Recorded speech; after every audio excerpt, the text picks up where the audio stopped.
Good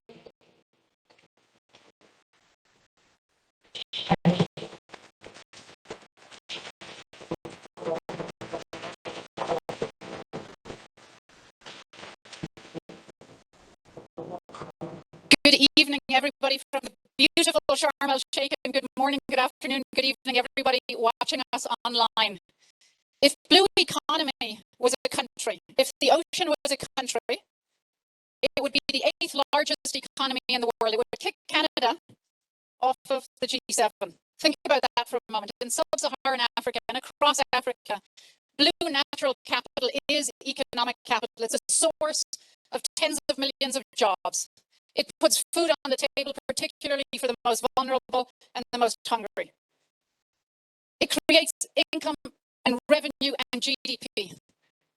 Blue capital is natural capital, is economic capital, and it's incredibly important. And that's why we are so proud this evening to be here as the World Bank, together with our fantastic partners, to launch the Blue Economy for Resilient Africa program, B4RAP.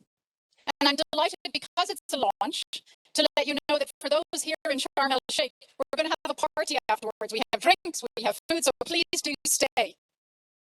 There's also translation between French and English, so if anybody does need translation, please do make use of it, because we want you to hear not just about how important the blue economy is, not just why B4RAP is going to change how we all invest in the blue economy across Africa, but how much there are already things going on in the blue space that show that nature-based solutions work, that the blue economy is already an engine for reducing emissions, for battling climate change, and for battling the loss of biodiversity. I know, Minister, you don't have a lot of time, so I want to give you the floor first. I'm absolutely delighted to introduce somebody who needs no introduction here in Egypt, Her Excellency, the Minister of Environment, Dr. Yasmin Fawd. Thank you very much. It's really a pleasure to be here today on that event on the blue economy with the World Bank and the distinguished panelists. It is a very unique day today. It is a unique day where biodiversity is in the heart of the climate discussion. And when we're talking about biodiversity, everything falls underneath. It's the blue economy, the fisheries, the tourism, the aquaculture, the coastal zone protection, and thus forth. The government of Egypt, not only that we in this same city 40 years ago hosted the COP14, and we look forward to a successful COP15, but within the climate, we believe very much about biodiversity and blue economy. Our president in the One Ocean Summit had emphasized the importance of the blue economy, and it's part of our national priorities. Although this year we have been very busy preparing with the climate and our strategy, our NDC, our batch of projects, but we have been given the task by our president as the Minister of Environment, together with fellow ministers, to prepare the first national blue economy for Egypt. We started and we finalized the framework, and we're continuing the work on that. Why we're doing that in the middle of a world talking only about climate mitigation and adaptation not exceeding the 1.5 degrees Celsius? Because blue economy is critical for various livelihood approaches. The least we can mention, the fishermen. And here in Egypt, there is a big bulk of fishermen. Around 40% of the GDP depends from the fishermen sector. But also for the coastal zone protection. A country like Egypt, so much vulnerable to the impact of climate change. It's good that we are doing our vulnerability assessment map. We're doing our nature-based solutions on the coastal protection and sustaining the livelihood of many of those. But if blue economy as a tool is not at the heart of that coastal zone protection, what are the mechanisms? How best to achieve that? What are the implementing parts that we need to put together? There will be a big part that will be missing. And that big part is the part of the investment of the private sector. Let us move to the ports and the Egypt vision to convert all export to be green ports. And today and yesterday we were really on for even a green fuel for shipping, which puts us at the heart of the blue economy. Tourism. Tourism takes around 12% of our GDP. We're converting our story from a massive tourism to ecotourism, where we would have a different category of private sector investors, those who are very much interested on living on nature and for nature, working and reconciling that conflict relationship between the environment and the tourism sector. So now we have guidelines for the ecologists. Now we have the local communities fully mainstream in our protected area providing services. But we have here in Sharm el-Sheikh the first ever private sector concession in the protected area for 10 years, which is part of the blue economy by two big private sectors in Ras Mohammed and in integrating the local community as part of that. And there is a very long list of jobs that we can list within the blue economy. How within that we don't complement one another, build the blocks, see how the blue economy can be a catalyst and a driver to a sustainable economic growth of the country. How can the future generation look further into the skills that are needed? What kind of career that they need to develop? What's the education and the higher education that they will need so that we pave the way, we create that enabling environment. Last but not least is the private sector and its investment with that. Egypt also has started its big journey on a green transition, where the blue economy is at the heart of that. Let us take the part which relates to the green hydrogen and importing green hydrogen that comes in the heart of the blue economy and allowing the private sector investment into that. 6 months ago, we've created the first set of green incentives focusing on incentives for the private sector in the green hydrogen. Even the fishermen that we're trying to put regulations on how and when they fish in the Red Sea. But the most of that, we understand how it is important to preserve our coral reefs in the Red Sea. 99% of the coral reefs are being at risk and at real threat. Latest study showed that the coral reefs in the Red Sea are most resilient to the impact of climate change. If we translate that in money, means that the coral reefs in the Red Sea will be the last resort for tourism around the world. Doesn't that mean that a government would step in and do some bold action? Today, we are honored that we have announced that 100% of the coral reefs in the Red Sea under the judiciary of the Egyptian government will be under protection. And we are putting more effort on how best to do that. We want to develop, we want the tourism to be there, we want the fishermen to be there, we want the coastal protection, and that needs to be designed and framed. But such an announcement shows how much the government is committed and how much blue economy would be at the heart of our journey, our sustainable journey and green journey. And we are sure that all of our partners will be there because together for implementation is not a slogan, but actual implementation on the ground. Thank you.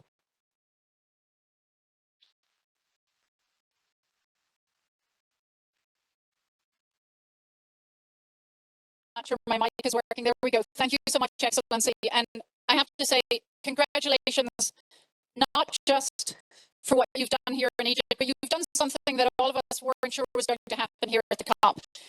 Every COP, there are promises made. And at the last COP in Glasgow, there was a promise made that biodiversity and oceans would be put on the agenda at this COP. And it is on the agenda. It is here. It is in the negotiating room, and that's thanks to Egypt. So I really do sincerely thank you, especially on behalf of those fishermen and women, on behalf of the coastal communities and the small islands who may not always be here at COP, but whose interests are represented by having their story here at COP. So thank you. And I can assure you, Minister, that the Blue Economy for Resilient Africa program is going to rise to the challenge you've put forward, which is it has to be about investment from the public and the private sector. It has to represent the voices of everybody from government to Indigenous peoples and local communities, and big and small businesses in between. But to talk a little bit more about exactly why the blue economy is important for Africa and what B4RAP is going to do, I'll hand over to my colleague, Butina. Butina Yermazi, is the Director for Regional Integration for Sub-Saharan Africa and the Middle East and North Africa. She's coming to us from Washington. Butina, over to you. Valerie, Honorable Ministers, partners, distinguished guests. Good afternoon, everyone. I'm really delighted to join this important event, focusing on the blue economy and its importance for Africa's sustainable and resilient development. And as I think of it, some years ago, we did not think much about the concept of the blue economy. But today, more than ever, are we recognizing the indisputable opportunities the oceans, the marine life coasts, and their landscapes offer to us as blue assets. So this topic is particularly dear to my heart. I grew up in Tunisia, a country with multiple coastal cities, and almost every single family in these coastal cities and towns depend on something that has to do with the coast, whether tourism, coastal infrastructure, food. So the sustainability of our coast and seas cannot be emphasized enough. There has been a lot of progress over the past decades in Africa, but clearly many challenges persist. Africa's blue economy still faces a wide range of challenges and risks, from pollution, from fishery overexploitation, coastal erosion, biodiversity losses, and of course climate change amplifies and accelerates these risks. So in the World Bank, we work with a number of countries to support their efforts to capture the opportunities that the blue assets offer for development and also help them address the risks. Several countries are stepping up to develop the blue economy as a cohesive manner with multi-sectoral approach. And I look forward to hearing examples from the panel today, and it was really lovely to hear the presentation of Her Excellency from Egypt and about the vision and moving to action on this important topic. Several examples from our work in the bank with countries. I can cite the example of the Kenya Marine Fishery Project. It's a project that supports the development of policies, marine special planning to spur the blue economy. It has a lot of interest on investments, also on jobs, the importance of the private sector, and women as an important element on this whole ecosystem. So it's a good example for us to think about and replicate. In North Africa and the Middle East, we have the flagship report, the MENA Blue Seas, Blue Skies report.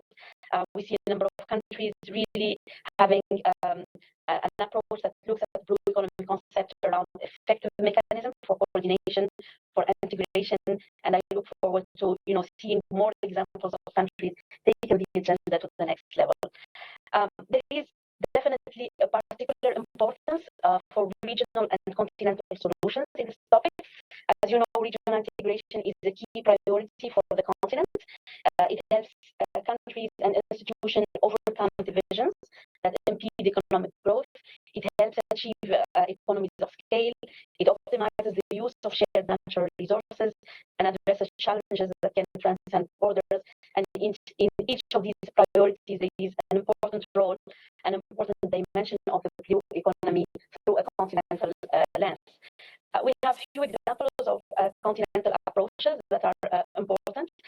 Like in West Africa, since COP27, we developed the West Africa Coastal Areas Management Program, the WACA program. It addresses coastal erosion, flooding, and pollution. The project involves a number of regional stakeholders like WAYOMO, ECOWAS, ECAS, along with Abidjan Convention. It was nice to see that this year the ministers of environment endorsed the West Africa State of the Coast report. It's an important report that really lays out the situation on every single stretch of the coast in the region. And it's an African institution-led process, validated by African scientists and experts, and endorsed by each country. A very good example. Other examples include what we're doing in the fishery program in Africa East with Tanzania, Seychelles, Mozambique, and Comoros. Also, this project has a very important focus on women and reducing adverse fishing practices, protecting a better and effective management of protected areas. So good example for us to look at. And of course, in all this discussion, there is a particular attention needed on developing the technical skills. This is important. A key element for the sustainability of the blue economy. Here, we're happy to work with the Africa Center of Excellence on Coastal Resilience, hosted by the University of Cape Coast in Ghana, to really train the next generation of scientists, of practitioners across the continent. So, several examples in the program, but we really want to continue our quest of reinforcing the resilience of the Africa economy in areas that require an extra push. If we think about food security, we think about ocean source climate change adaptation and mitigation. We think about transportability, water, and natural resource management. With today's announcement of the Blue Economy for Resistant Africa program, the BE for RAP, the World Bank wishes to assist African coastal countries in one, having easy access to knowledge and operational solutions, and then simplified access to finance and partnership. We heard the message very loudly from Her Excellency, and also deepened and meaningful dialogue about the blue economy at continental, regional, national, and local level. Before closing, I want to thank our international partners who have already agreed to join forces to take this new program to scale, as well as those who will contribute to help the continent in meeting its aspiration on the blue economy. The time clearly has come now to really talk about the blue economy as a viable and effective option to Africa's sustainable development, including for climate change adaptation and mitigation. The World Bank remains a key partner along your steps, and you can, of course, count on our support. I look forward to hearing from the other distinguished guests and panelists, and I hand it over back to you, Valerie. Thank you so much, Putin, and thank you so much for sharing everything that's already going on by ourselves, by partners in the blue economy, for reminding us, more importantly, that it's not just about money, it's about good ideas. And that's what B4RAP is about. Yes, it's about finance, but it's about creating a contagion of good ideas. So Simeon, I'm going to hand over to you. Simeon, who is the Regional Director at the World Bank for Sustainable Development in Africa, and he's going to talk to us a little bit about both financial partnerships and partnerships for solutions. Thank you very much, Valerie. I'd be honored to tell you about what the bank has to offer on the blue economy in Africa. But first, let me recognize the excellencies and distinguished guests here today. We just heard from Minister Asmina.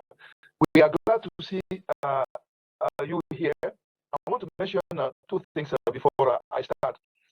I just came back from COP27. I just arrived yesterday morning, and I was impressed by the African solution that came through during this COP. And the World Bank CCDRs were launched at the COP, and we support the climate resilience efforts. We are here today for Africa and its people. Africa is a continent that can unleash many opportunities for offered by the blue economy. The blue economy is essential to Africa's development. It is one of the main drivers of the continent's economy and social development, generating some $300 billion and supporting 49 million jobs annually. But it is like the blue economy, out of sight. And it is. Across the African continent, oceans are indisputably an essential resource for climate adaptation and mitigation services and a source of livelihood. Today, we need to recognize the value of marine and coastal biodiversity for local livelihood. We need to take action to mitigate the challenge of overfishing and the associated governance and transparency. Coastal infrastructure needs to be better planned and managed. Marine pollution also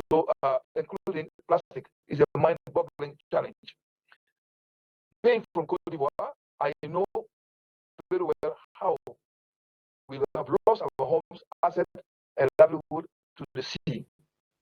Using this as the backdrop, the World Bank decided to develop the Blue Economy for Resilient Africa program. Today, we are launching the solution papers, a series of operational briefs describing the challenges and showcasing ongoing bank operations at local, national, and regional levels, addressing the above mentioned issues. The slide behind me, I hope you see it, shows you the title of the series of solution papers which are available as of today on our website. The overview is a must read, and I want to quote it: to reach the full potential of Africa's blue economy, countries and regional, yes, that's the slide, thank you.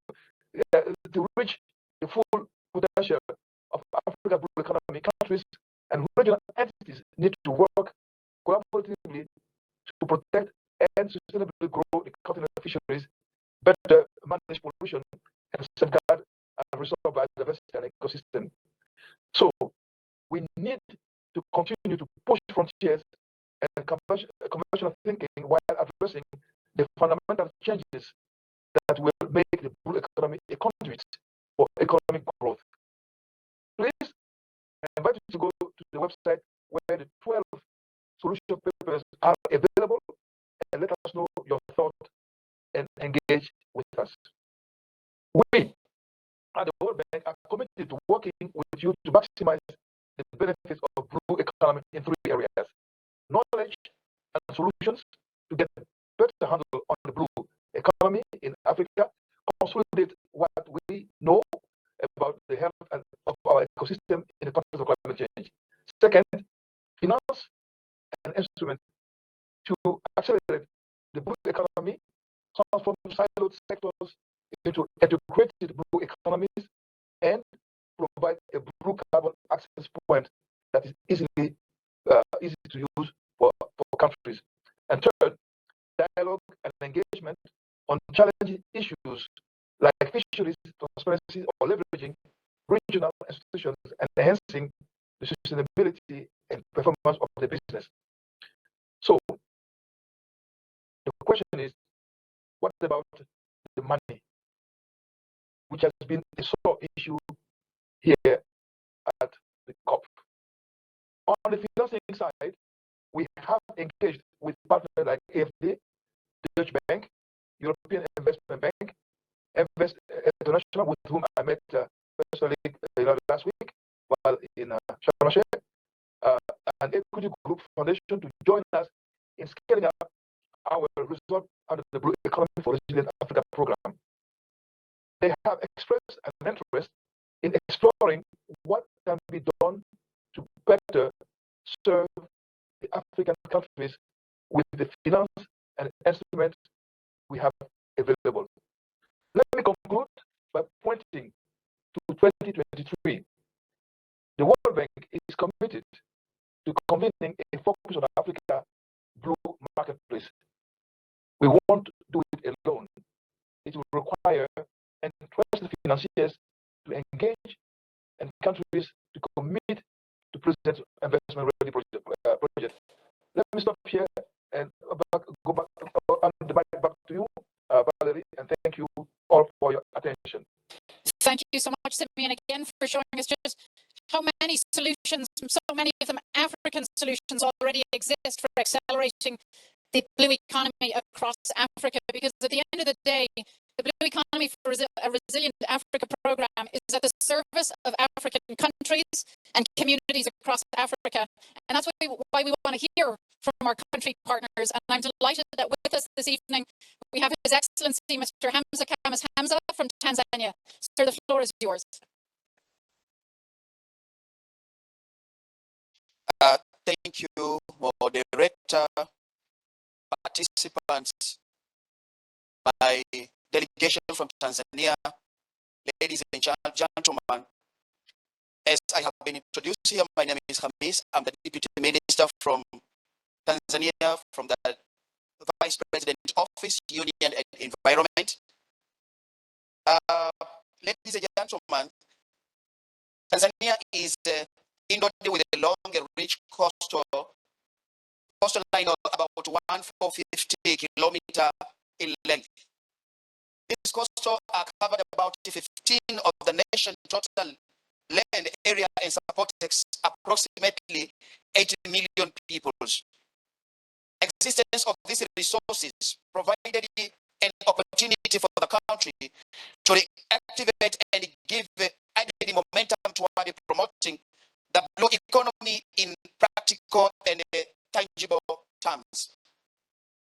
In recognition of the importance of blue economy, the government of Tanzania has put in or has taken some deliberate measures in order to make sure that support and implement the blue economy agenda. Among them, first establishment of a specific ministry for the blue economy in Zanzibar. Also, development of the blue economy policy and strategy in Zanzibar, and the development of the blue economy strategy for mainland Tanzania. The recently government initiative to accelerate its economic growth through, among others, blue economy pathway is expected to stimulate excessive use of valuable aquatic resources and the coastal areas. However, environment challenges, including climate change, illegal fishing, are likely to jeopardize or to undermine the government's economic growth aspiration through the blue economy pathway. I take this opportunity to appreciate the support for the World Bank through Fish project, which is able to eradicate destructive blast fishing practices in Tanzania, water and enhance the protection of critical coral reef habitats. It is our anticipation that Blue Economy for a Resilient African program being launched today will provide an opportunity for operational and financial solution to accelerate blue economy portfolio, including adaptation and climate change using the largely undoubtedly sustainable blue economy opportunity. Tanzania, support the program. And I would like to take this opportunity to ask for the World Bank to consider Tanzania on this program to the issue of knowledge, because some people, they still know that, especially Tanzania, some people, they know that the issue of blue economy is only about fishing, whereby blue economy is about so many issues, including the issue of oil and gas. It's a part of blue economy. So we need a knowledge to our peoples, also transformation of technology, because we are practicing this agenda of blue economy, but still in a low technology. So we need technology.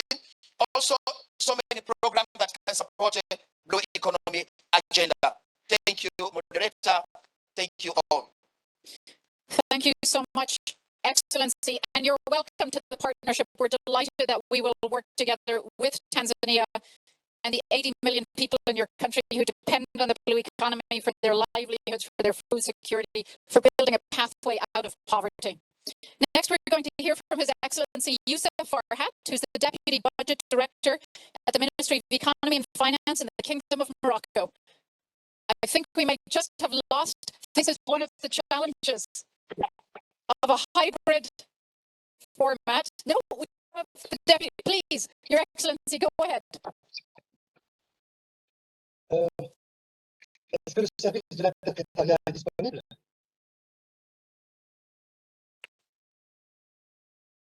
Please, Excellency, go ahead. We have translation that we can understand you if you speak in French. Très bien. Allez-y, merci. Excellence, mesdames et messieurs, je suis ravi de participer à ce panel de haut niveau. Je suis à Marrakech pour participer à une conférence sur la crise sanitaire. Donc, vous voyez très bien que le changement climatique, crise sanitaire, les menaces sont partout. Alors, je vais rapidement présenter l'expérience du Maroc dans le cadre du programme Blue Economy. D'abord, quelques données sur les caractéristiques de cette économie-là. Le littoral du Maroc est presque aussi vaste que ses frontières terrestres. Nous avons un littoral long de 3500 km. Il est riche, il est diversifié en termes de biodiversité et de paysage physique. Ces ressources naturelles et marines sont à la base d'activités économiques qui contribuent à 59% de son PIB et fournissent 52% des emplois. Alors le Maroc, actuellement, il perd son territoire au profit de l'élévation du niveau de la mer. Conséquence bien sûr directe du changement climatique. Les impacts de ce changement deviennent un facteur limitant pour tous les secteurs marins et côtiers. Du fait que 81% de ces industries sont concentrées dans les zones côtières et peuvent être sensibles à l'élévation du niveau de la mer, le Maroc désormais accorde une attention particulière au développement de l'économie. Nous avons bien sûr une porte de sortie. Nos ressources littorales nous offrent un potentiel d'exploitation non encore valorisé et qui pourrait soutenir le développement d'une économie bleue fort bénéfique pour l'ensemble du pays. Donc ça, c'est au niveau de nos données. Maintenant, quels sont les enjeux et les défis? Vous savez très bien qu'à l'heure actuelle, où les yeux sont tournés vers la COP27 et vers l'Égypte, dans de nombreux pays africains, les ressources sont limitées et le financement de ce type d'économie reste inférieur au seuil critique qui va nous permettre de nous préparer à la riposte du changement climatique que l'on subit tous. Ce siècle, pour nous, il est défini par le besoin d'innover. Tout à l'heure, j'ai entendu un de vos intervenants qui disait que le problème n'est pas le financement, mais c'est au niveau des idées. Et donc, on a besoin d'innover pour répondre à des défis économiques, environnementaux et sociétaux majeurs. Nous vivons aujourd'hui plusieurs menaces climatiques, démographiques, de santé, et ces menaces sont non seulement interreliées, mais sont complexes et systémiques. Au Maroc, par rapport au programme de l'économie bleue, nous avons adopté un nouveau paradigme. Un, c'est de considérer le développement de l'économie bleue non pas comme enjeu, mais surtout en tant que mission. Parce que la notion de mission, elle a une charge mobilisatrice. La mission, elle permet donc d'encadrer et d'harmoniser des politiques verticales sans connexion, en combinant des solutions techniques à des approches institutionnelles. Alors, à cet égard, la mission pour nous, elle possède 6 caractéristiques. Et les 6 caractéristiques, je vais tout à l'heure montrer leur déclinaison au niveau de notre programme sur l'économie. Première caractéristique, c'est des orientations stratégiques partagées. Deuxième caractéristique, c'est la faisabilité économique. Troisième caractéristique, c'est le management décentralisé. Quatrième, c'est la recherche et le développement. Cinquième, diffusion des innovations technologiques à tous les échelons. Et enfin, la sixième, des politiques complémentaires favorables. Alors, cette notion de mission, on l'a conjuguée à 2 types de leadership.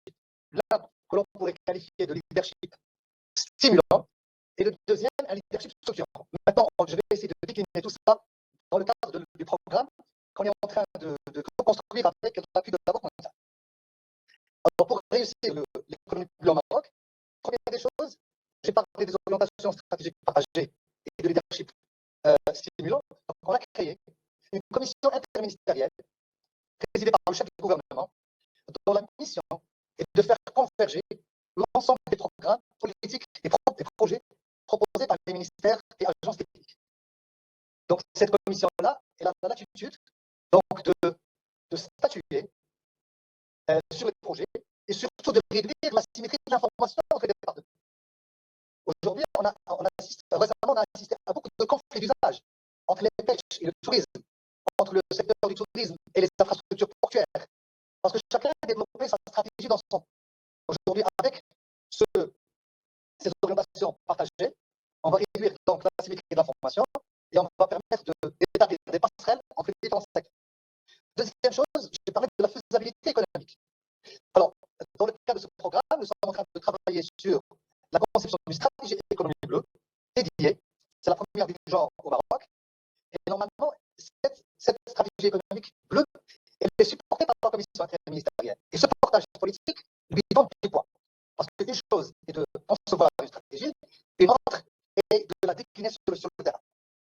Troisièmement, le management décentralisé, qui est un concept de la mission. Et ça, on le trouve dans le cadre des clusters côtiers. Dans le cadre du programme Économie bleue, nous avons créé comme expérience pilote deux clusters côtiers, dont l'objectif, bien sûr, est de coordonner l'action des acteurs sur le terrain et d'attirer les investisseurs en ayant une sorte de guichet unique. La recherche et le développement. On a associé à ce programme tous les départements qui travaillent dans la recherche scientifique analytique, la diffusion des innovations technologiques, et enfin, vous avez parlé des politiques complémentaires favorables, et ces politiques complémentaires, c'est tout le support que ce programme recevra de la part des ministères. Donc, le fait que nous ayons cette commission interministérielle appuyée par un comité technique des clusters côtiers, ce sont des arrangements institutionnels indispensables. J'ai parlé tout à l'heure du leadership stimulant. Il est assuré par le ministère des Finances et le chef du gouvernement, c'est-à-dire qu'on essaie d'inciter, d'impulser. Et dans ce cadre, avec l'appui de la Banque mondiale, pour la première fois, nous avons intégré les acquis des sciences comportementales dans la conception des politiques. Parce qu'on a dit que nos politiques sont informées par le financement, par le renforcement des capacités, par la législation, etc.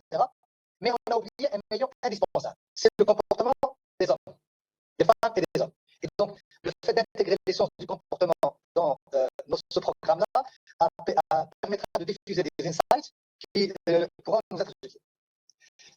Pour ce qui est du leadership structurant, il est porté par les départements en charge de l'exécution de ce programme en termes de priorisation, de programmation, de planification, de répartition de responsabilités. Donc, en combinant ces deux types de leadership avec la logique de mission qui est derrière, ça nous a permis de créer une coalition d'acteurs, une coalition d'intérêts.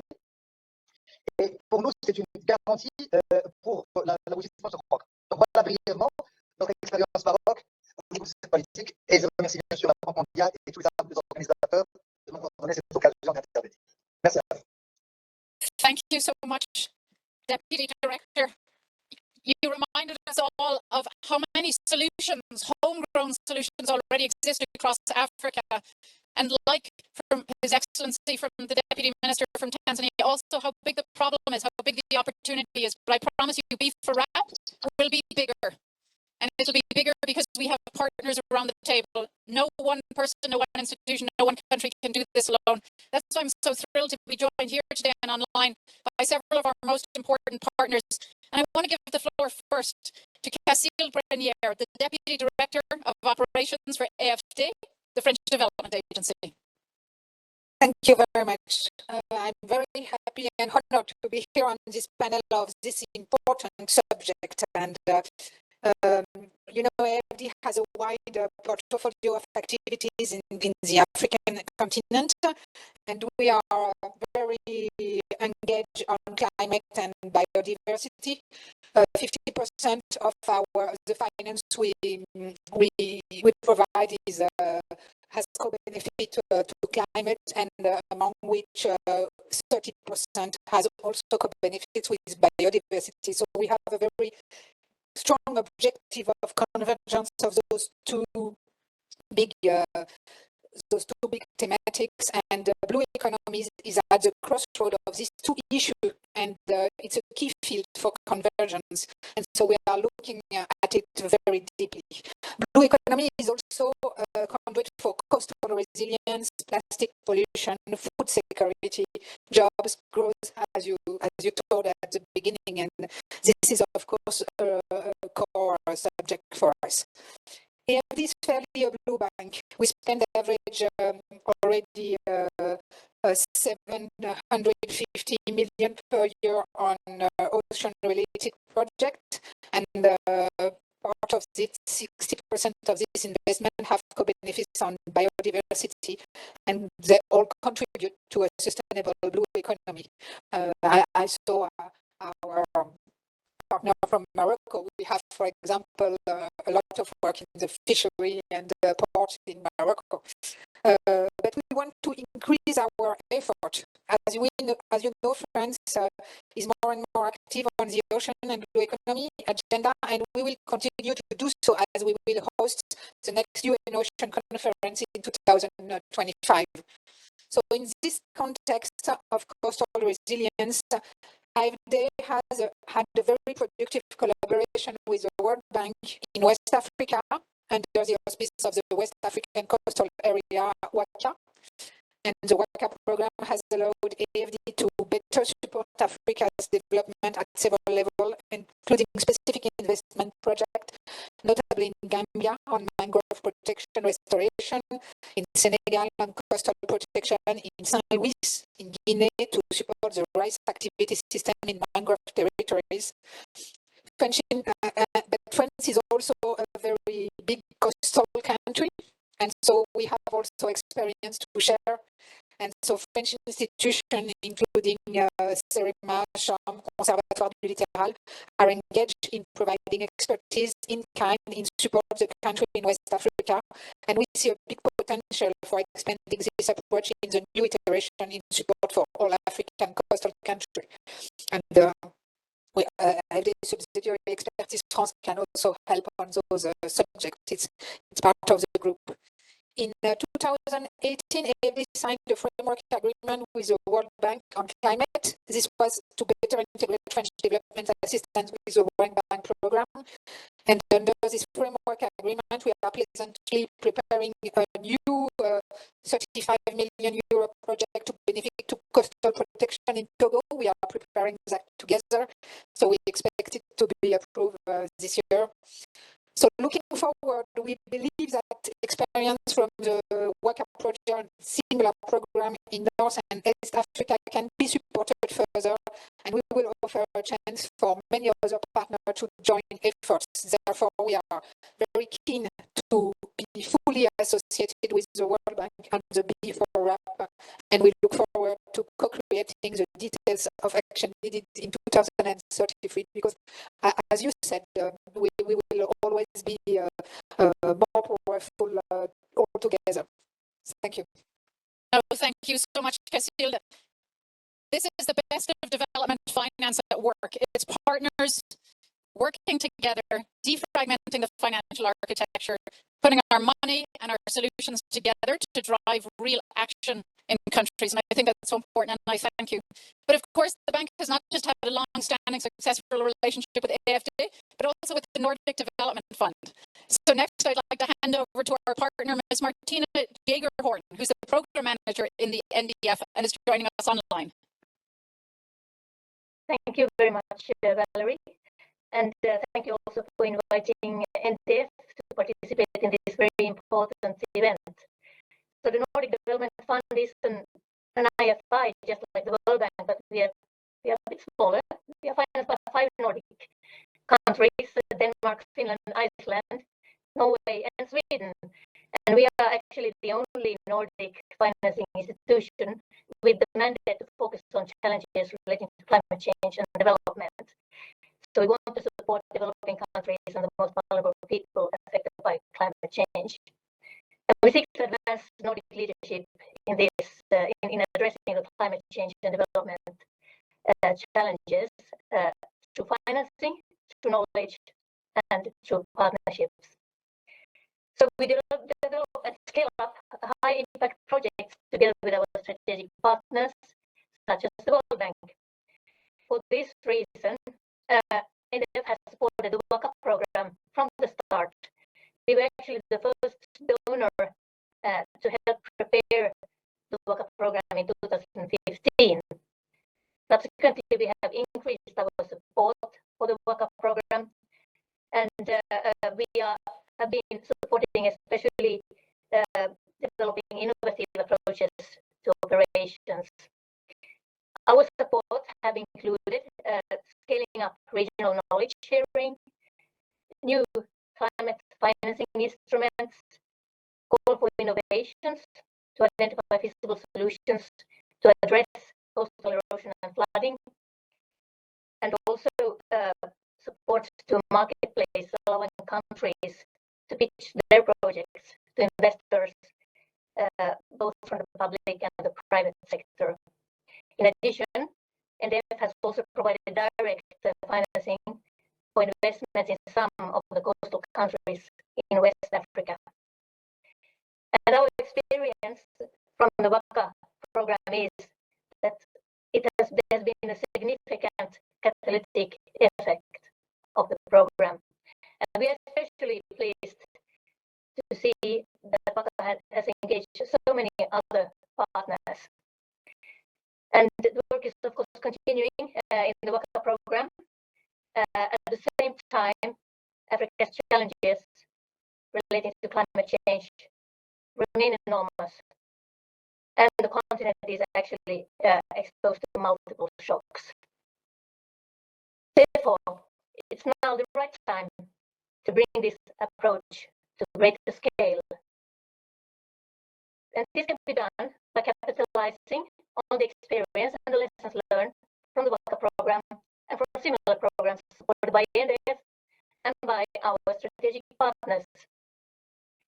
And for this reason, we are keen to explore with the World Bank and our partners in Africa and like-minded financiers how we can make better use of financing that is available.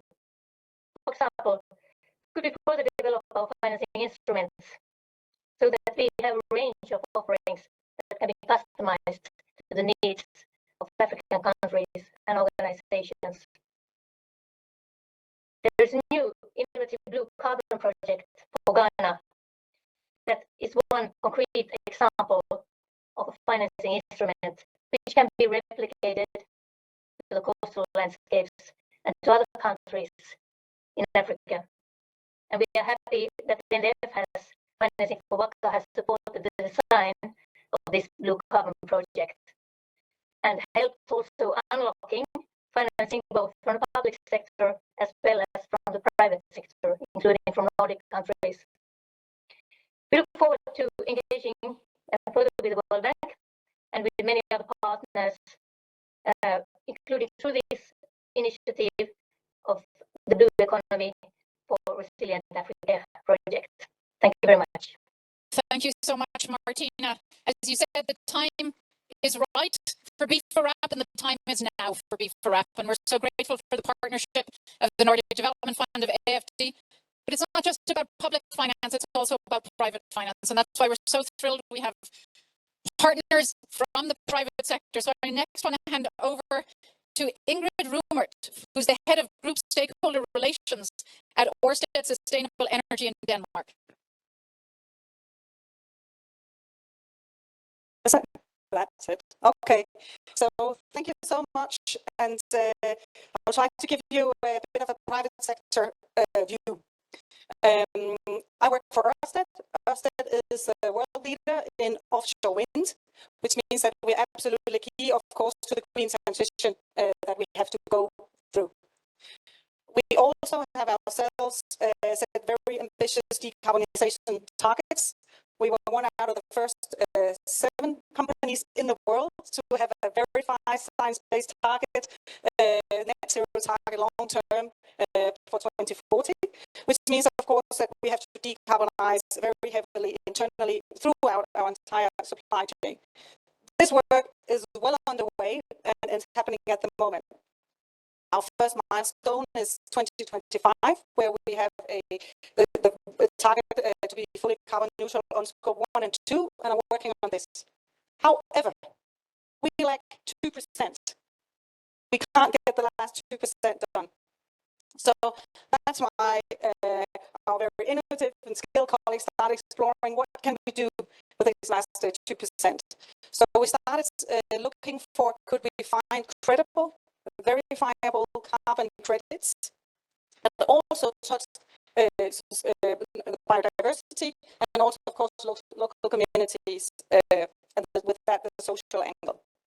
So we embarked first on a cooperation with the Gambian government.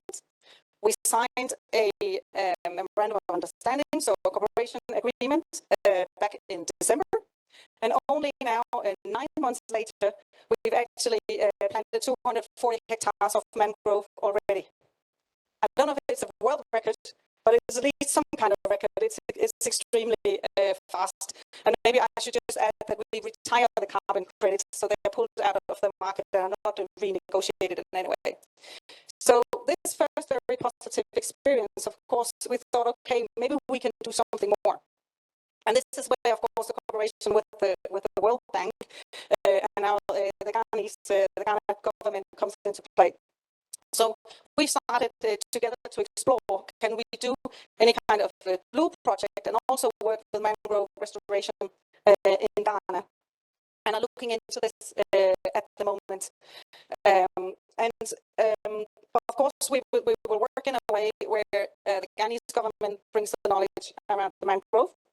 We bring, of course, knowledge about what we need in terms of carbon project management, of course, also funding.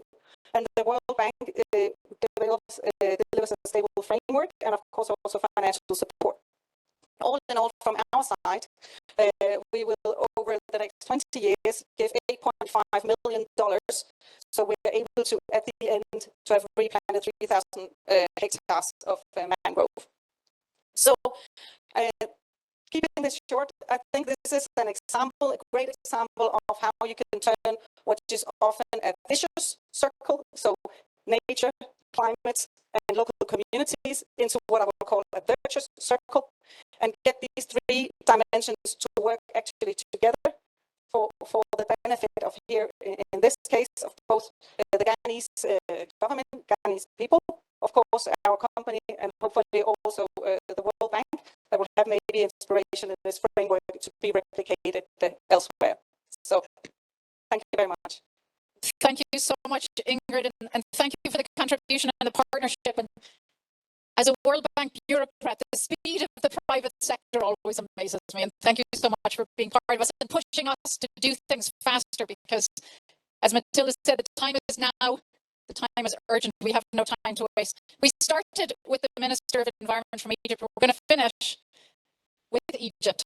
And I want to hand over and give the mic to Ahmed Yassin, who's a co-founder of Banlastic here in Egypt. Thank you very much, honorable people, distinguished guests. Thank you very much for this invitation. And this comes after completing a very important project with the World Bank, which is called ProBlue Alexandria. I'm coming from Alexandria, Egypt, and we're speaking about a success story that is a sort of a start to a new and great methodologies of the civil society, how they can implement and integrate with the blue economy resilience to Africa. So we started the ProBlue project in last January 2022, and we've been tackling the plastic issue, which is one of the most problematic things, and it's also part of the blue economy resilience. And this vicious enemy have been starting to invade our lives since 20 years ago without knowing that it's just affecting our oxygen generating oceans and the Mediterranean Sea. The Mediterranean Sea is vulnerable to climate change from all aspects, especially the plastic pollution.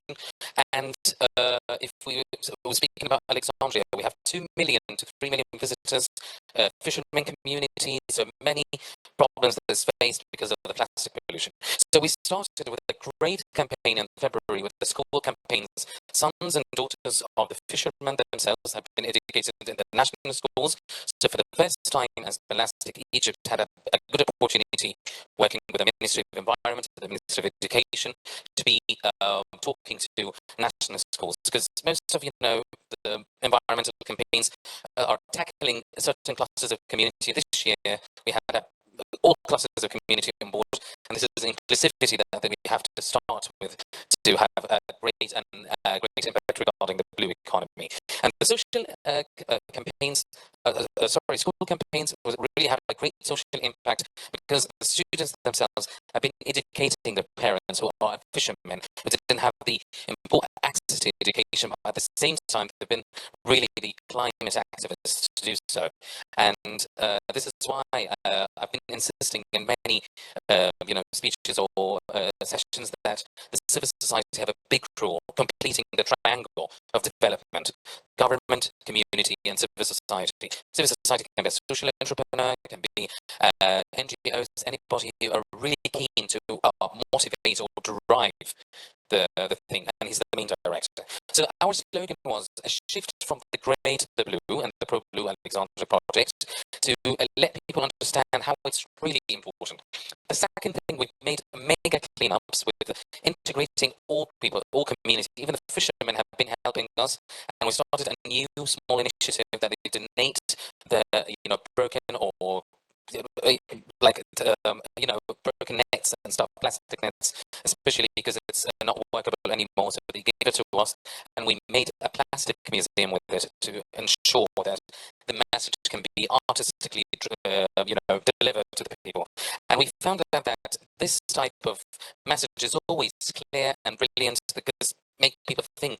All of this plastics that are made of massive structures like this was in the sea or was in the beaches, and we found out that beach cleanups contributed for 40% less of plastic going into our seas. And the awareness campaigns have taken place also in many places, especially where the volunteers are coming from all over Alexandria to ensure that everybody's on board. And this is the inclusive, when we add everybody into the equation, makes success is content. So this has been taking place since February, and we've ended with a plastic museum, which is ongoing now in the COP27 in Alexandria. I'm sorry not to attend because of the COP27 commitments, but we're really happy about that with the school students. So thank you very much, and looking forward for another project for the World Bank. Thank you. Thank you so much, Ahmed. Thank you for reminding us how important civil society is and how important young people are, because when COP37 and COP47 happens, some of us around this table today are going to be at home watching online. We're going to need those young people still pushing for the importance of blue economy as a way to combat climate change and combat biodiversity loss. Everybody, I know we've run long, but this has been such a wonderful launch of a partnership between the countries and communities across Africa, between public sector development banks, the private sector, civil society.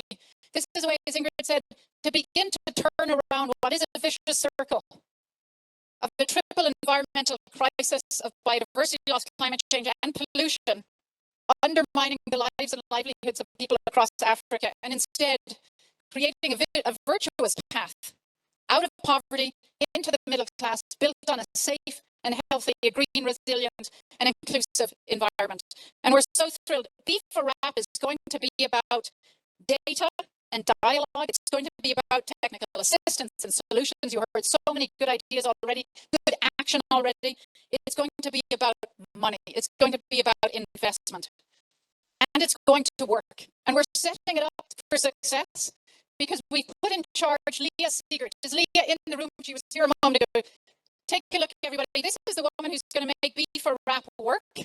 Leah is the manager for all environment, natural resources, and blue economy at the World Bank. And this is the first stepping stone on that path out of poverty and into a green, a blue, resilient, and inclusive economy for all of Africa. We're committed to sit together again at COP15 in Montreal to put together a working plan. Let's put together real action, because we've heard from Tanzania, from Morocco today, from our partners, we need tangible action now that delivers real results today and tomorrow and into the future. We're also committed to putting together a blue economy marketplace before the end of 2023. So I look forward to all of us being in this partnership together.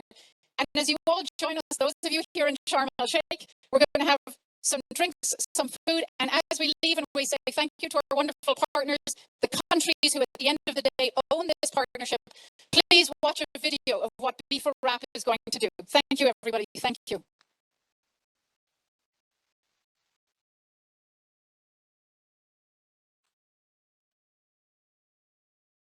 Africa, a continent boasting a vast shoreline with myriad of coastal and marine ecosystems.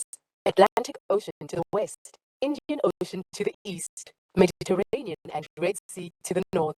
These ecosystems provide coastal communities with food, jobs, livelihoods, and economic opportunities.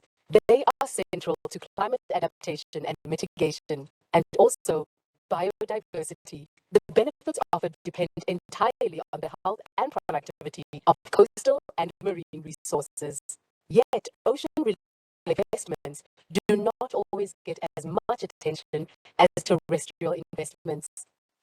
That's why coastal degradation, pollution, overfishing, and climate change impacts like acidification, warming waters, and sea level rise pose such a risk and prevent African countries from fully leveraging these opportunities. The World Bank's mission is to help countries reduce poverty and boost shared prosperity by developing a sustainable approach to our coastal and marine resources. We can work towards these goals.